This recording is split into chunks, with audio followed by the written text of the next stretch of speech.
السلام علیکم ورحمۃ اللہ وبرکاتہ۔ الحمد للہ رب العالمین، الصلاۃ والسلام علی رسولہ الکریم، اما بعد، قال اللہ تبارک وتعالی: اعوذ باللہ من الشیطان الرجیم، بسم اللہ الرحمن الرحیم۔ یا ایہا الناس انا خلقناکم من ذکر وانثی وجعلناکم شعوبا وقبائل لتعارفوا ان اکرمکم عند اللہ اتقاکم انہ علیم قدیر۔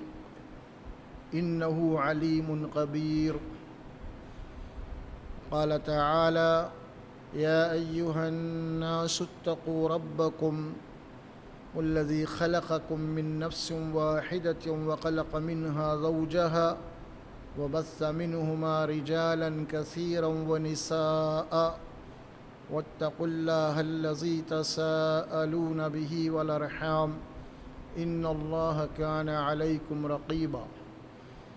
وقال تعالی: للہ ملک السماوات والارض یخلق ما یشاء یہب لمن یشاء اناثا ویہب لمن یشاء الذکور او یزوجہم ذکرانا واناثا ویجعل من یشاء عقیما انہ علیم قدیر۔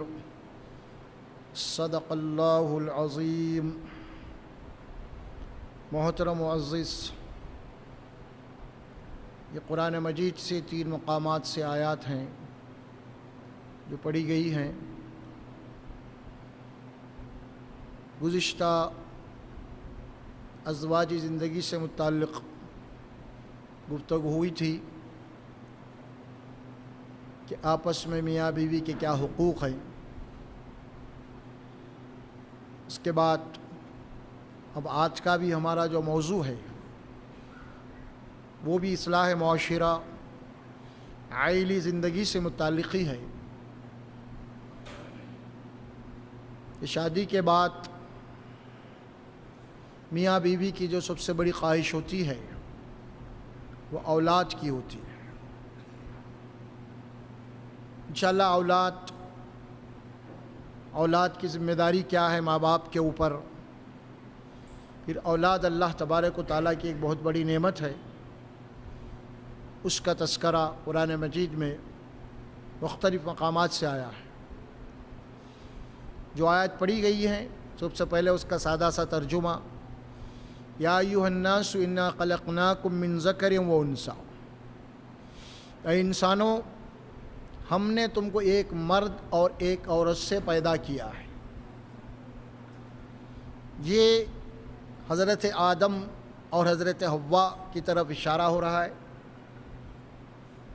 کہ جس کا ذکر سورہ نساء کی آیت میں ہوئی کہ اللہ تبارک و تعالی حضرت آدم کو بنایا، پھر اس کے نفس سے اس کا جوڑا بنایا، اور اسی ایک جوڑے سے وَبَثَّ مِنْهُمَا رِجَالًا كَثِيرًا وَنِسَاءً، ایک جوڑا حضرت آدم حضرت حوا، اس ایک جوڑے سے اللہ تبارک و تعالیٰ نے زمین کے اوپر کثرت سے مرد اور عورتوں کو پھیلا دیا۔ یہ ذکر سورہ نساء کی ابتدائی آیت میں ہوا۔ ایک جوڑا زوجہا، زوج یعنی جوڑا، پھر اس ایک جوڑے سے بث منہما، بکھر دیا، پھیلا دیا، ان دونوں سے کیا پھیلا دیا کہ مرد اور عورت، نسل انسانی۔ اب یہاں جو بات آئی سورہ الحجرات میں کہ ہم نے ایک مرد اور ایک عورت سے پیدا کیا، پھر اس کے بعد وَجَعَلْنَاكُمْ شُعُوبًا وَقَبَائِلَ، اب اس کے بعد کیا کیا؟ اس کے بعد ہم نے تم کو خاندان اور قبیلوں میں تقسیم کر دیا، بانٹ دیا۔ خاندان بنے، قبیلے بنے، لِتَعَارَفُوا، کہ خاندان اور قبیلوں میں ہم نے اس لیے تقسیم کر دیا، تمہیں بانٹ دیا ہے کہ لتعارفوا، تاکہ ایک دوسرے کی جان اور پہچان ہو سکے.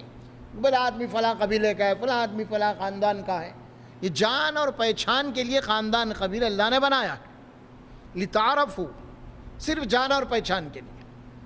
ان اکرمکم عند اللہ اتقاکم، اور حقیقی اعتبار سے کسی خاندان میں کسی قبیلے میں پیدا ہو جانا کوئی عزت والی بات، کوئی اللہ کے پاس مقام والی بات نہیں ہوتی، بلکہ اللہ کے پاس مقام اور مرتبہ ان لوگوں کا ہے جو دنیا کے اندر چاہے کسی بھی خاندان میں پیدا ہو، کسی بھی گھر میں پیدا ہو، جن کے اخلاق، جن کے اعمال اچھے ہوں، ان کا مقام اللہ کے پاس ہے. اگر نبی کے بھی گھر میں پیدا ہو رہا ہے، اگر اس کا ایمان نہیں ہے، اس کے اخلاق نہیں ہے، تو اس کا بھی کوئی مقام اللہ کے پاس نہیں ہے. ابو جہل کے بھی گھر میں کوئی اگر پیدا ہو رہا ہے، اگر اس کا ایمان ہے، تقوی، اخلاق اچھے، تو اللہ کے پاس اس کا بہت بڑا مقام ہے. یہ بات ہے، قرآن میں بھی بات آئی اور احادیث میں بھی بات آئی. نوح علیہ السلام کا بیٹا ذکر ہے قرآن میں، پیغمبر کا بیٹا ہے، لیکن عذاب کے اندر غرق ہو گیا. بابا والد ہیں، پیغمبر دعا کر رہے ہیں، اللہ والا کہ نہیں. ہمارے پاس خاندان قبیلہ باپ کو نہیں دیکھا جاتا، اعمال کو دیکھا جاتا ہے، اس کے تقوی کو دیکھا جاتا ہے. بیٹا آپ کا ہے ضرور، لیکن وہ اعمال آپ نہیں ہیں، اس کے کرتوت اچھے نہیں ہیں، اس کا ایمان نہیں، اس کا تقوی نہیں ہے، لہٰذا وہ عذاب کا مستحق ہے. اب یہاں پہ اب ہم احادیث میں آئیں گے کہ ابو جہل، آپ معلوم ہے ابو جہل کون تھا؟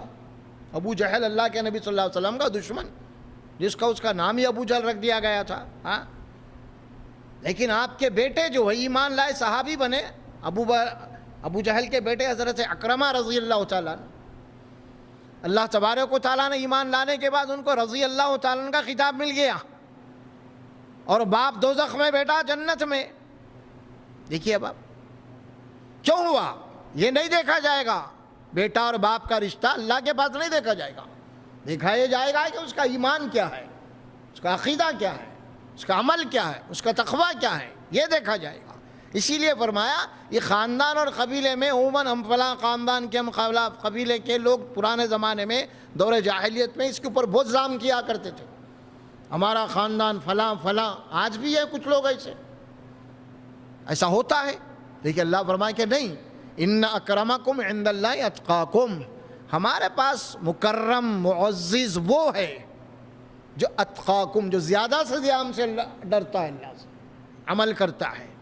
انہو علیم خبیر. اور اللہ کون ہے؟ اللہ ہر شے کا علم رکھنے والا ہے اور ہر عمل کی خبر رکھنے والا ہے. وہ جانتا ہے کس کے سینے میں کیا ہے، کس کے دل میں کیا ہے، کس کے اندر کتنا تقوی ہے، خدا ترس کون ہے، اس کی نیتیں کیا ہے، اللہ جانتا ہے.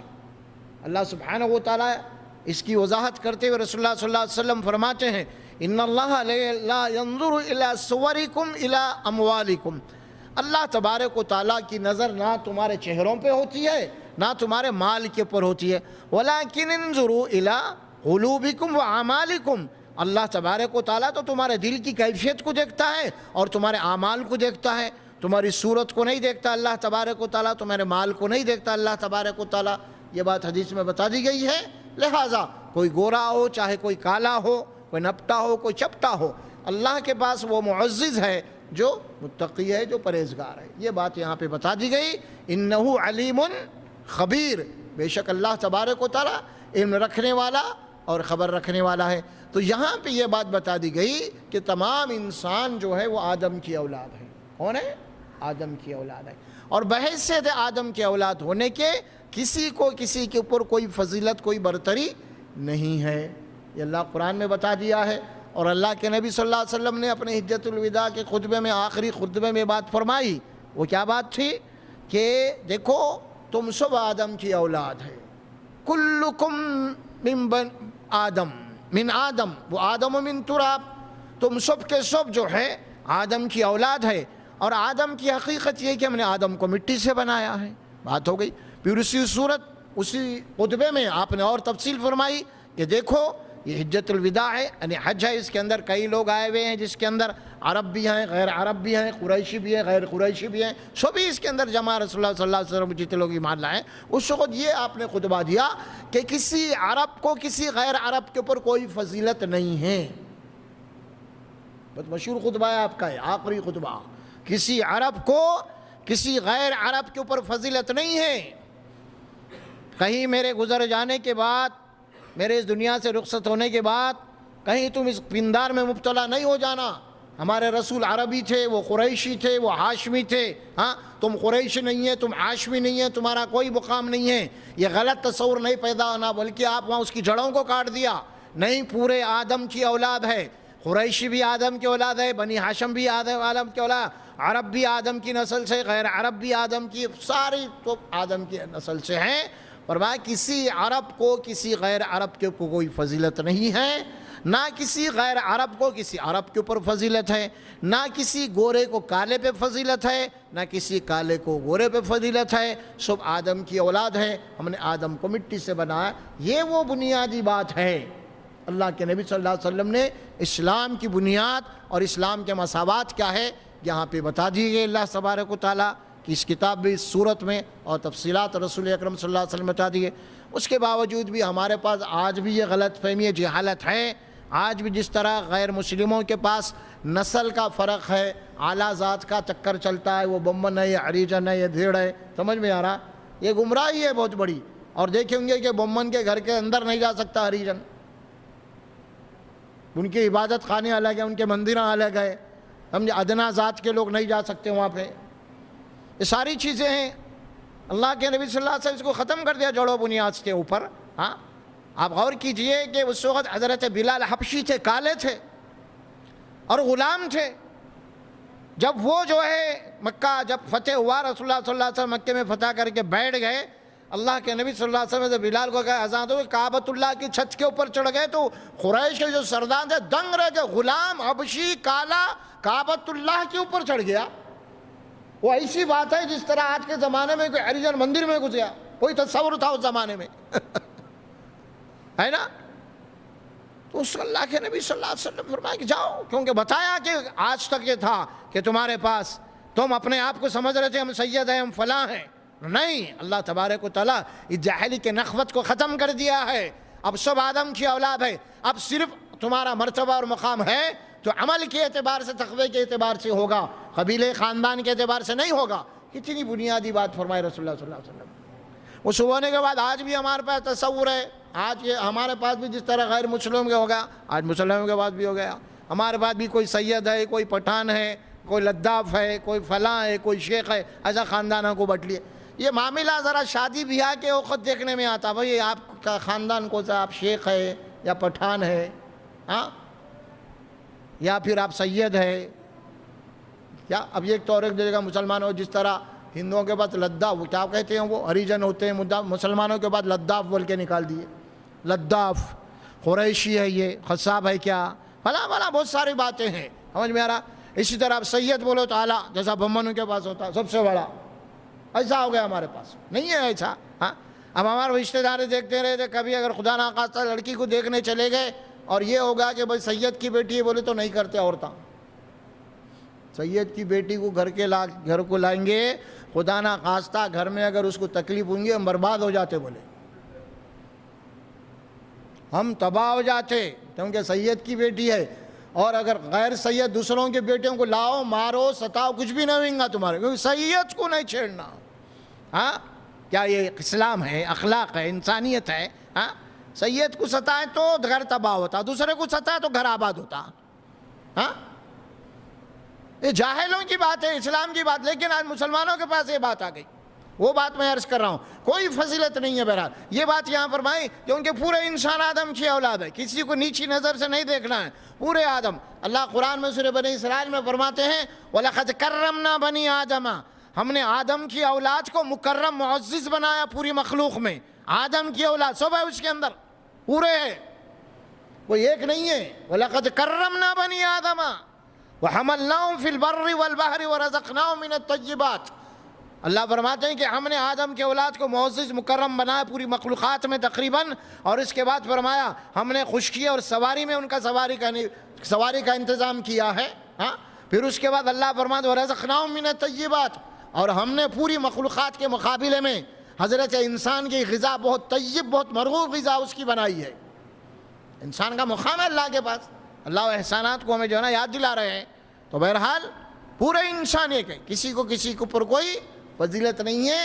یہ واضح احکامات ہیں قرآن کے اور رسول اکرم صلی اللہ علیہ وسلم کے. اس کے باوجود بھی خاندان قبیلوں کے اوپر فخر کرنا اور تو بڑا میں بڑا سمجھنا، یہ دور جاہلیت کی باتیں ہیں، یہ مشرکین کے اعمال میں سے ہے. یہ سارے نظریات اسے چھوڑنا پڑے گا آپ کو. نہیں ہے یہ معاملہ، قطعی نہیں ہے. ذاتوں کی تقسیم ہو گئی ہمارے پاس، جس طرح غیر مسلموں میں ذاتوں کی تقسیم، جیسا کہ انہیں کوئی حجام ہے، ارے انہیں کوئی دھوبی ہے، انہیں بڑائی ہے، انہیں فلاں ہے، انہیں فلاں. ارے بھائی یہ پیشہ ہے، یہ کاروبار ہے، یہ سمجھ میں آ رہا؟ اب حجام باقی نہیں رہا. اب حجام کا بیٹا تو MBBS ڈاکٹر بنا ہوا ہے، اب حجام کا بیٹا تو انجینئر بنا ہوا ہے. اب حجام کل تک آپ کی سر کی کٹنگ کرتا تھا، اب انجینئر بن کے جنا آپ کے گھر بنا رہا انہیں آ کے. حجام کل تک آپ کے بال تراشتا تھا، حجام تو آج کل آپ کا علاج کر رہا ڈاکٹر بن کے. کہاں گیا؟ دور گیا وہ. اب وہ دھوبی باقی نہیں رہا، اب تو ڈراکلنگ ہو گئی. اب ایسا ہو گیا. یعنی یہ پیشے تقسیم کر دیے گئے ہیں. نہیں، یہ غلط ہے یہ. تو اسی لیے تصور کو نکالنا ہے. بات آگے چل رہی ہے. دراصل اصل جو بات تھی، اللہ سبحانہ و تعالیٰ جو بات فرمایا ہے، اس کے بعد اللہ سبحانہ و تعالیٰ سورہ شعراء کی آیت جو آخری آیتوں میں سے جو پڑھا، جس کے ساتھ اللہ سبحانہ و تعالیٰ فرماتے ہیں لِلَّهِ مُلْكُ السَّمَاوَاتِ وَالْأَرْضِ، یہ زمین اور آسمان اللہ کی ملکیت ہے. یہ کس کی ہے؟ اللہ کی ملکیت ہے. زمین اور آسمان میں جو کچھ ہے، لِلَّهِ مُلْكُ السَّمَاوَاتِ وَالْأَرْضِ، اللہ مالک ہے زمین اور آسمانوں میں جو کچھ ہے. اس کے بعد اب جو بات آ رہی ہے وہ اہم ہے. يَخْلُقُ مَا يَشَاءُ، وہ جو چاہتا ہے پیدا کرتا ہے. یخلق ما یشاء، کتنے مخلوقات ہیں انسان تصور نہیں کر سکتا. اللہ قرآن میں فرماتے ہیں سورہ لقمان اور سورہ کہف کے آخری آیات میں کہ اتنی مخلوقات ہیں کہ اللہ فرماتے ہیں کہ تمہارے جو سمندر ہیں جتنے، اگر وہ سیاہی بن جائے، انک بن جائے، اور جتنے تمہارے درخت ہیں، یہ جھاڑ، اگر یہ قلم بن جائے، تم مخلوقات کو لکھنا چاہو اور ان کی ربوبیت کی تفصیلات لکھنا چاہو، یہ سمندر ختم ہو جاتے، انک اور یہ قلم درخت پورے ختم ہو جاتے. اس طرح ایک اور سمندر بھی آ جائے، اگر تم لکھنا چاہو تو وہ بھی پانی ختم ہو جائے گا لکھتے لکھتے، اور درخت آ جائے وہ بھی ختم ہو جائے گا. لیکن تیرے پروردگار کی جو باتیں ہیں، جو اس کی قدرت کی علامات ہیں، اس کی جو ربوبیت ہے، وہ ختم نہیں ہوں گی، یہ سب ختم ہو جائے گا. یہ ہے اللہ، یہ اللہ ہے. اگر زندگی بھر بھی اللہ کی تعریف کرتا رہے، ریسرچ تحقیق کرتا رہے اللہ کے نام پہ، اس کی زندگی ختم ہو جائے گی. لیکن ابھی کچھ علم حاصل نہیں کر سکیں گا، انہیں ابھی تک کنارے پہ رہیں گا، انہیں آگے نہیں بڑھیں گا. اب آپ بتائیں، جب اللہ یہ کہتا ہے کہ سمندر ختم ہو جائیں گا، انک بن جائے گے، اگر انک بن جائے، سیاہی بن جائے، سمندر ختم ہو جائے گا، تو اللہ کی اتنی بڑی قدرت ہے، اللہ اتنا بڑا مالک ہے. تو آپ بتائیے، اب دوسروں کے باتیں بولنے کے لیے ہمارے پاس ٹائم ہی کہاں ہے؟ اللہ کی بات ختم ہوئی تو دوسروں کی شروع کر سکتے نا اپن. اللہ کی تعریف ختم ہو گئی تو دوسروں کی تعریف شروع کر سکتے. اللہ بول رہے تو کیا، تیری قیامت تک آنے والی نسل بھی اگر اللہ کی تعریف کرتے رہے تو اللہ کی تعریف نہیں ختم ہوں گی. اب دوسروں کی تعریف کرنے کے لیے وقت ہی کہاں ہے؟ اب رہا یہ بات کہ آج انسان اللہ کی تعریف ہی نہیں کر رہا، سب دوسروں کی کر رہا. سمجھ میں آ رہا؟ اگر اسی کو بول گیا کہ بھائی یہ حضرت کی نظر ہے، ان کی وجہ سے آج میں ہوں، اکثر بولتے لوگ، سمجھ میں آ رہا، یا ان کی کرامت ہے، اس کی وجہ سے میں آج ہوں، میرا بچہ آج جو صحت مند دکھ رہا وہ حضرت کی وجہ سے ہے، وہ فلاں. ارے بھائی اللہ کہاں گیا؟ اللہ کا تو ذکر ہی نہیں ہو رہا. اور اللہ بول رہے کہ سمندرہ ختم بھی ہو گئے تو میرا ذکر نہیں ختم ہوتا. اور یہاں پہ تو جناب علی ایک لوٹے کا پانی بھی نہیں ختم کرے اپن، لیکن اللہ کی تعریف ختم ہو گئی ہماری زبانوں کے اوپر سے. اسی لیے اللہ ایسے لوگوں کو بولا یہ ان الانسان لظلوما کفار، یقیناً انسان بڑا ہی ناقدرہ ہے اور ناشکرہ ہے، شکر ہی نہیں ادا کر رہا ہمارا، دوسروں کی تعریف کر رہا، کھا رہا ہمارا دوسروں کا گا رہا. یہ ہے اللہ فرماتے ہیں للہ ملک السماوات والارض یخلق ما یشاء، وہ جو چاہتا ہے وہ پیدا کرتا ہے. پھر اس کے بعد فرمایا یہب لمن یشاء اناثا ویہب لمن یشاء الذکور. اب بات آئی وہی نکاح کے اوپر، پھر شادی. کیا بات آئی؟ اللہ فرماتے ہیں ہم جسے چاہتے ہیں لڑکیاں عطا کرتے ہیں. لڑکیاں، شادی ہو گئی، اب اولاد کی تمنا خواہش. اب اس کے بعد یہب لمن یشاء اناثا، ہم جسے چاہتے ہیں صرف لڑکیاں ہی دے دیتے ہیں. وَيَهَبُ لِمَن يَشَاءُ الذُّكُورَ، اور ہم جسے چاہتے ہیں صرف لڑکے دیتے ہیں. أَوْ يُزَوِّجُهُمْ ذُكْرَانًا وَإِنَاثًا، اور ہم جسے چاہتے ہیں لڑکے اور لڑکیاں دونوں ملا کے دیتے ہیں. پھر اس کے بعد تیسری بات کیا فرمایا وَيَجْعَلُ مَن يَشَاءُ عَقِيمًا، اور ہم جسے چاہتے ہیں بانجھ رکھ دیتے ہیں، بے اولاد رکھ دیتے ہیں. دیکھ رہے ہیں؟ جسے چاہتے ہیں بانجھ بے اولاد رکھ دیتے ہیں، کوئی اولاد نہیں. جب اللہ کسی کو اولاد نہیں دینا چاہ رہا تو کوئی دے ہی نہیں سکتا. اللہ بول دیا قرآن میں انہو علیم خدیر. اس کے بعد آیت یہاں ختم ہوتی ہے انہو علیم خدیر. اللہ ہر چیز کا علم رکھنے والا ہے اور پوری قدرت والا ہے وہ. اب یہ بات بتا دی، ہم جسے چاہتے ہیں لڑکیاں عطا کرتے ہیں صرف، اور ہم جسے چاہتے ہیں صرف لڑکے عطا کرتے ہیں، اور ہم جسے چاہتے ہیں لڑکے اور لڑکیاں دونوں ملا کے دیتے ہیں، اور ہم جسے چاہتے ہیں بانجھ رکھ دیتے ہیں، اولاد نہیں دیتے ہم. یہ اللہ کی قدرت کی نشانی آپ اپنی آنکھوں سے دیکھ رہے ہیں. آج دیکھ رہے نہیں؟ کئی ایسے جس کو لڑکیاں ہیں، کئی ایسے لڑکے لڑکیاں ملا کے، کچھ ایسے بھی جن کا اولاد ہی نہیں ہے. ہماری قدرت ہے بولے اللہ تبارک و تعالیٰ یخلق ما یشاء، ہم جیسا چاہتے ہیں جو چاہتے ہیں پیدا کرتے ہیں. کہا ہوا پھر نسل انسانی کیسے آگے بڑھی؟ اللہ سبحانہ و تعالیٰ فرماتے ہیں علم یک نطفۃ من منی یمنی. یہ کیا ہے؟ سورہ القیامہ کے آخری آیتوں میں سے ہے. اللہ فرماتے ہیں کہ تم یہ ایک نطفہ نہیں تھا، نکاح ہوا، شادی ہوئی، مباشرت ہوئی، ہوا کیا اس کے بعد؟ نطفہ. علم یکو نطفتم من منی، منی کا نطفہ، یمنا جو ٹپکتا ہوا. قرآن کلیئر کر رہا اس کو. پھر آگے چل کے اللہ فرماتے ہیں فَجَعَلَ مِنْهُ الزَّوْجَيْنِ الذَّكَرَ وَالْأُنثَىٰ، ہم نے اسی منی کے قطرے سے ہم مرد بھی بنائے عورت بھی بنائے. ایک ہی دھات ہے، میٹیریل ایک ہی ہے، لیکن اس میں بن رہی دو، عورت اور مرد. جعل منہ الزوجین الذکر والانثیٰ، ذکر کے معنی مرد، انثیٰ کے معنی عورت. ایک ہی نطفہ ہے، ایک ہی نطفے سے ہم کیا کر رہے ہیں؟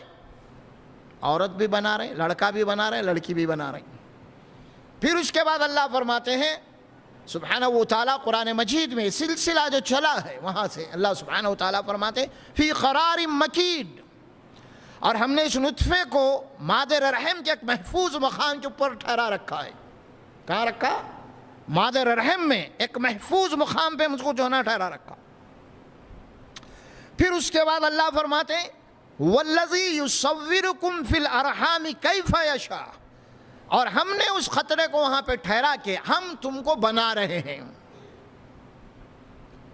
وہ اللہ ہے جو ماؤں کی پیٹ میں تمہاری صورت بنا رہا ہے. صورکم فی الارحام کیف یشاء، وہ جیسی چاہتا ہے ویسی صورت بناتا ہے.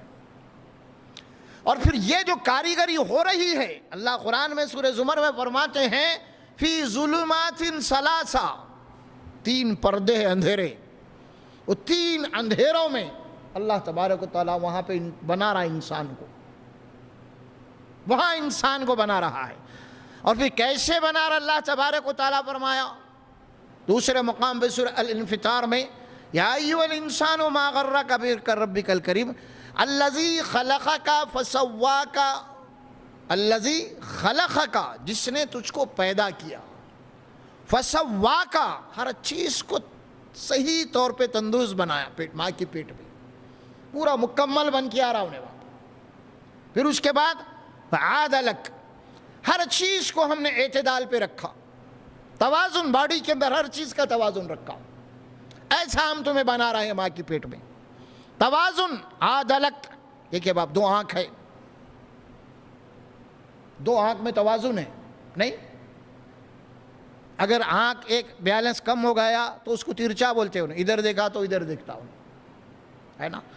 عاد لک، دو کان بنا اللہ تعالیٰ، عاد لک، اعتدال پہ رکھا ہم نے کان کو، یعنی مطلب یہ ہے کہ ایک آواز سنتا تو ایک ہی آتی ہے، اگر یہ بیلنس ختم ہو گئی تو ڈبل ٹپل آوازاں سنے آتے۔ پھر اس کے بعد اللہ فرماتے ہیں کہ ہم نے ناک دی سننے کے لیے، اگر یہ ناک خراب ہو گئی تو سڑی بو، بدبو، خوشبو نہیں معلوم ہوتی، پھر ہوتی نہیں ہوتی، اعتدال رکھا ہے۔ اللہ فرماتے ہیں اس کے بعد یہ ہم نے دو ہونٹ دیے اسے اور ایک زبان دی، ہونٹ دیے ہم نے، زبان دی، دو علم نجل شفتین ولسانا و شفتین، شفتین دو ہونٹ، ولسان، لسان زبان۔ اب آپ غور کیجئے، زبان اللہ تبارک و تعالیٰ کی قدرت کی ایک بہت بڑی نشانی ہے یہ، چاہے آنکھ لے لیجئے، چاہے آپ ناک لے لیجئے، زبان لے لیجئے، زبان ہے کیا؟ بہت قدرت کی نشانی ہے۔ زبان بھی تو ایک گوشت کا ٹکڑا ہے، لیکن ایک زبان کے انسان کے باڈی میں ایک ایسا گوشت کا ٹکڑا رکھا منہ کے اندر کہ جو چیز بھی زبان پہ ڈالو تم، فوری سیکنڈوں کے اندر آپ کو جواب دے دیتی ہے، اچھا ہے، خراب ہے، کھٹا ہے، پھکا ہے، اترا ہوا ہے، کیا چیز ہے، فوری۔ ہاں سمجھ میں آ رہا؟ زیادہ دیر بھی نہیں لگے گی، فوری۔ انسان کیا کرتا ہے؟ آنکھ دیے دو، اللہ فرماتے ہیں عینین ولسانا و شفتین، دو آنکھ دیے، انسان کیا کرتا ہے؟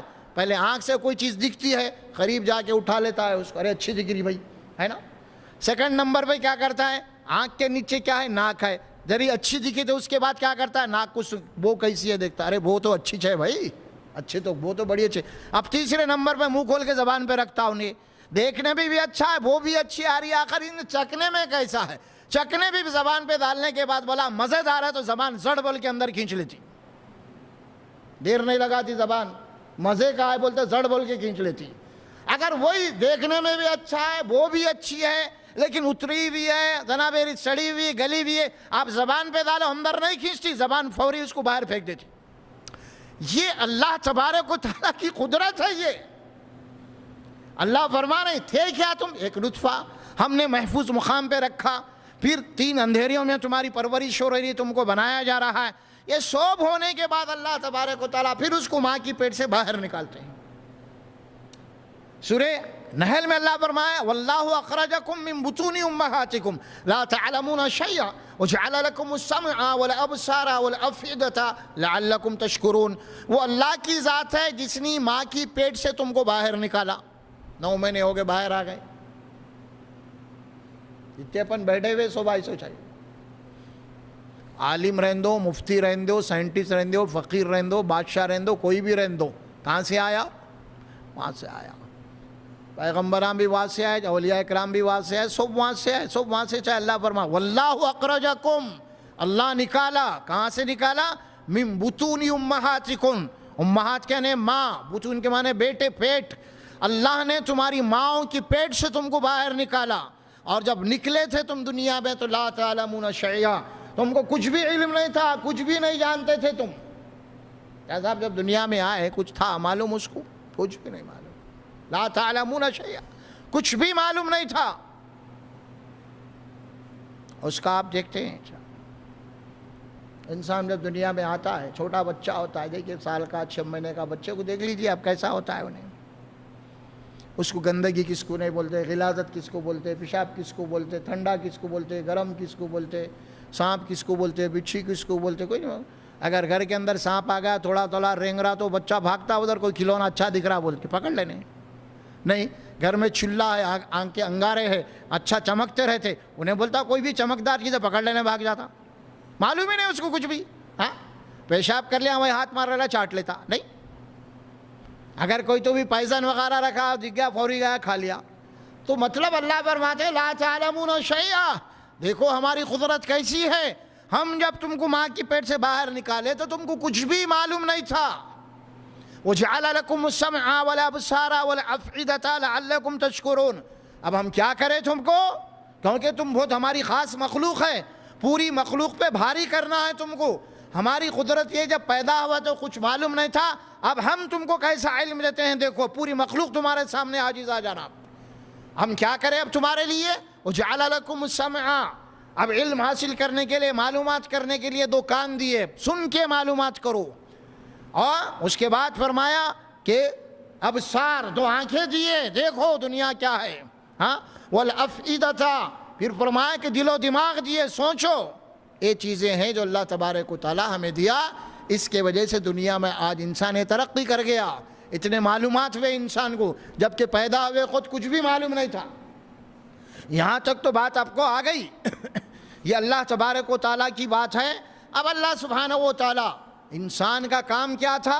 انسان کا کام جس طرح کاشتکار جناب علی کھیتی باڑی کرنے والا صرف بیج ڈال دیتا ہے, اس کے بعد سارا معاملہ اللہ کا ہے. اب اس کے بعد ہے نا, پانی برسنا, پانی پہنچنا, پھر اس گڑ جانا, پھر زمین پھاڑ کے آنا, ملکہ پودا درخت سب ہرا بھرا, اس کے بعد سب یہ سب اللہ کا معاملہ ہے, اللہ کا کام ہے. ہاں, کاشتکار کا کام صرف بیج ڈالنے کا تھا, ڈال دے. اسی طرح جب شادی ہو گئی, میاں بیوی مباشرت کرے, تو وہاں پہ اللہ فرمایا کہ تم صرف نطفہ ٹپکاتے ہو, باقی کا کام ہمارا ہے پورا, ہم کر رہے ہیں تمہیں. اب دیکھو ہم تم کو پورا ایک بچہ بنا کے نکالا. اب اس کے بعد اب یہاں سے تمہارا معاملہ اب شروع ہوتا ہے امتحان, یعنی علم کا. علم اب یہیں سے ہم بات کرتے ہیں. اب اس کے بعد جو ہے انسان کی ذمہ داری شروع ہوتی ہے. اولاد, اولاد تو ہو گئی, اللہ تبارک و تعالیٰ نے اولاد دی, اولاد کی طرف سے بشارت بھی ہو گئی, اللہ کی نعمت ہے. ماں باپ دونوں کے دونوں خوش ہیں اس سلسلے میں کہ اللہ کی نعمت ہے. اب یہاں سے کرنا کیا ہے, اب ذمہ داری کیا ہے, یہ دیکھنا ہے. اصل یہ چیزیں دیکھنے کی. دیکھیں, انسان اور حیوان میں جو بنیادی فرق ہوتا ہے وہ علم کا ہوتا ہے. علم, اگر علم نہیں ہے انسان اور جانور میں سوائے نام کے یا انسان کے اور کوئی فرق نہیں ہوتا. بلکہ آپ یوں سمجھ لیجئے کہ پیدائشی طور پہ تو انسان کے مقابلے میں جانور جو ہے زیادہ جاننے والا ہوتا ہے, کیونکہ پیدائشی طور پہ جانور اپنے ساتھ اپنے زندگی بھر کا علم لے کے آتا ہے, انسان نہیں لاتا. انسان کو سیکھنا پڑتا ہے. جانور کا بچہ ہے, پیدا ہونے کے بعد اس کو خود معلوم ہے کہ اس کو کیا کھانا کیا نہیں کھانا. بکری کا بچہ, اس کو معلوم ہے کہ دودھ پینا. اگر آپ بکری کے بچے کے سامنے گوشت ڈالیں گے تو نہیں کھائیں گا, انہیں نہیں کھائیں گا. کتے کے بچے کے لے گا سامنے آپ ڈالیں گے, گھاس ڈالیں گے تو نہیں کھائیں گا انہیں, کیوں اسے معلوم ہے یہ میری غذا نہیں ہے. کون سکھایا اس کو ابھی تک؟ انسان کے سامنے کچھ بھی ڈال لے وہ کھا جا رہا, انہیں کھا رہا نہیں. بچہ چھوٹا ہو, جو بھی ڈالے منہ میں ڈال لے رہا. لیکن جانور کے سامنے ڈال کے دیکھو آپ, کھاتا انہیں نہیں کھاتا. کیونکہ اسے اللہ تبارک و تعالیٰ پیدائشی کے وقت زندگی بھر کا علم دے دیا. اتنا علم اس کا آگے نہیں بڑھ سکتا, انہیں نہیں بڑھ سکتا.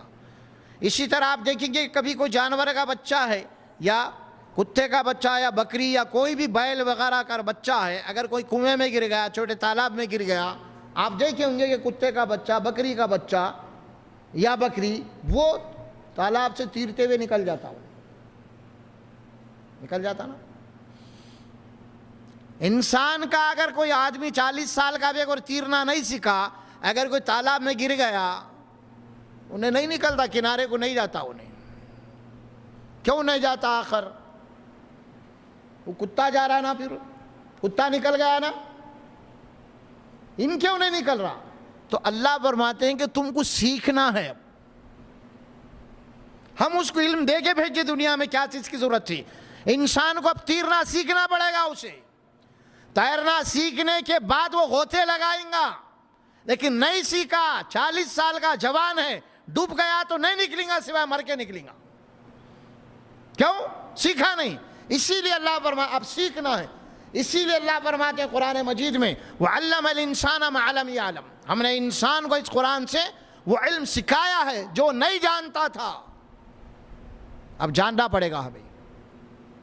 اب یہیں سے ماں باپ کی ذمہ داری کیا ہے؟ اب عائد ہوتی ہے کہ بچے کو سکھانا، تعلیم دینا، اور یہ تعلیم کی ذمہ داری ماں باپ کے اوپر ہوتی ہے۔ اب آپ دیکھیے، اب ہم شروع کریں گے